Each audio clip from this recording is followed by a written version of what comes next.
Ocarina of Time Part 22, let's go. We were here in Lake Hylia because we were fishing, that's right. But there's actually some cool stuff right outside Lake Hylia. Apparently, in this fenced area, if you place a bomb, there's a super cool secret hole that leads to a piece of heart. So, just going through the strategy guide and trying to get all the pieces of heart that I clearly don't remember because it's been a while since I played this game. Anyway, and it's not like anybody just going through this game casually knows where every single piece of heart is in this game. If you do, you're a wizard, and I like how I forgot that the business scrubs shoot at you. I'm like, why are you attacking me? You're supposed to have something for me. Something good. Piece of heart. Yay, piece of heart. Anyway, let's get out of here. Yeah, this is gonna be a short video because I was recording for half an hour and then ended up cutting it down to 9 minutes because most of it was me just walking around and traveling and when I was editing this footage, I tried to use the game's sort of natural transitions when you go from one area into another area or do something like play the sun song. It has like a little fade to white or fade to black in some cases. I don't know, I don't know what scenarios it decides to fade to white, but usually when it's a transition between areas, it's a fade to white. But when it's like a transition between day and night, I think it's a fade to black. Anyway, there was apparently a thing I missed in one of these gravestones, which is funny because I already got one of them. I was just trying to pull every gravestone that I could and just cause absolute chaos. Pose only spawned when I pulled the first two, and then they were very aggressive. They were like, "Hey, come here! I'ma get you! I'ma get you!" Although weirdly enough, the one that does lead to a piece of heart is not actually marked by like the little leaves or whatever. Although it does play a sound. Yeah, it plays the little do-do-do-do-do-do-do sound. So I was like, oh, what's in here? It's just a Re-Dead. And then I was like, I had a very intense fight with this Re-Dead. Here he was just like walking towards me with like his weird mask and his emaciated body. And it was honestly very intense. Trying to mash the buttons as quickly as I could to get him off me. And then I was like, well, what did that do?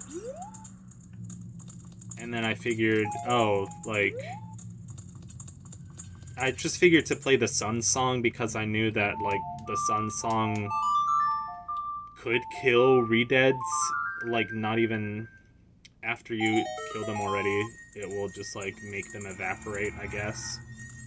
That's probably not true. That's probably just my imagination. No, he's gone.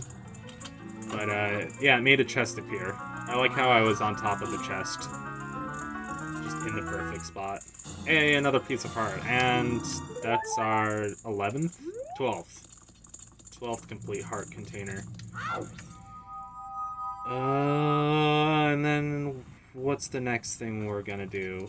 I think the next thing we gotta do is, also in the graveyard. It's the Dompe's super duper, not very exciting, super cool, awesome show for cool people. Strong Bad's cool game for attractive people. Which was removed from Steam. I don't know if you guys know that, but you guys probably already knew that because either that or you don't care, which is probably the more reasonable option because it's not the greatest game. But yeah, you go up to Dompe. Oh, so I skipped a whole bunch of like me waiting around because like he's only here between 18 o'clock and 24 o'clock. And you have to advance time by being out in the overworld or one of the dynamic areas, and you can only you only know what time it is by talking to the guard. So it's like, well, okay. So yeah, anyway, that took like 10 minutes. but obviously I fast-forwarded that, and I'm gonna fast-forward this, because this is kind of a waste of rupees and a waste of time, because you just have to ask Dompe to dig up a bunch of random spots in the dirt and hope that it'll lead to something good. This one was fine, because it was a red rupee, and I was like, well, at least that was worth my while. I was playing around with reloading save states just to see if like the RNG would change each time I did, and it did change a little bit, because sometimes I got like a green rupee and sometimes I just got nothing out of the same spot, and I was like, well, green rupee's nothing. I want a piece of heart, man. So eventually I was like, hey, old man, hey, do the thing, do the roar, and there we go. So that's for this short video, we've already got 3 heart pieces. Now we're just gonna do a little bit of the mask, like the Happy Mask Salesman side quest.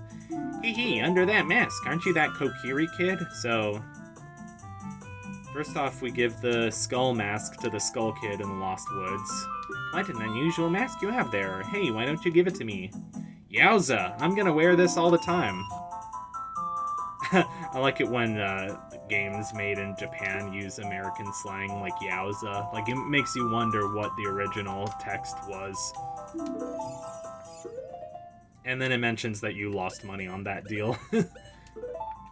Which is stupid, because why don't you just, like, tell them... I don't know. It doesn't really make that much sense to me, but I guess it's not supposed to make sense. It's not supposed to make sense. It's just a video game. Oh, well, whatever. I mean, some video games make sense because they're thought out. Well thought out.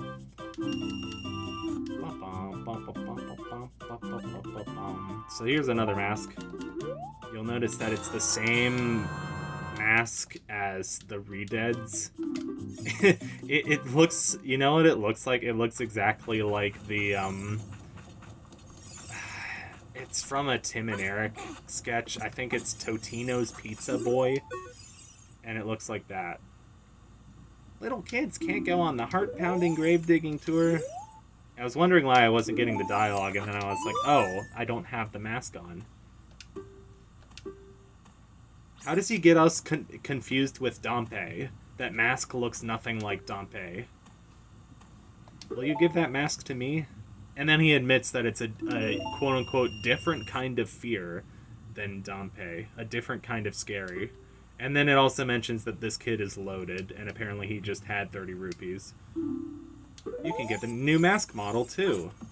Great! What's the new mask model? Well, it's the bunny hood. If you remember Majora's Mask, the bunny hood actually had a practical purpose. It made you run around faster. In this game, it has absolutely no purpose. I mean, besides the side quest, but it's purely aesthetic. Payment received. I did a lot of grinding for money off screen, so that's why I'm so loaded. And you got the bunny hood. Alright, so that's, thank you for watching this very exciting episode of Ocarina. Hopefully in the next episode we're gonna start the Fire Temple. I really hope so, because I don't know, it would be cool. Anyway, see you guys next time. Bye-bye.